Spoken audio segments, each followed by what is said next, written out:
Judge Larry Anderson agreed. He lamented that we're losing an entire generation to, quote, thuggery.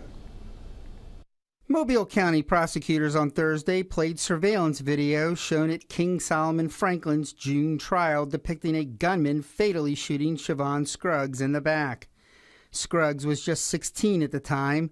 Franklin was 15. Prosecutors said the motive was robbery, the theft of a pistol that fires rifle rounds.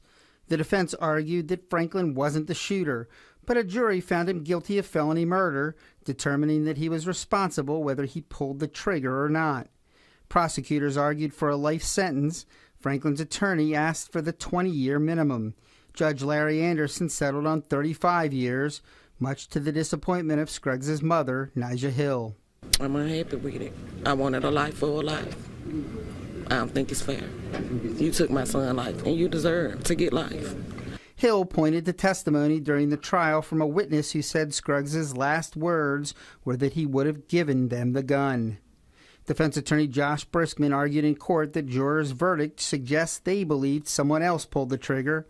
He tells me it's a tragic situation, but that he's relieved his client will at least have a chance at rehabilitation. The fact that he has a light at the end of the tunnel, so to speak, is a positive for him.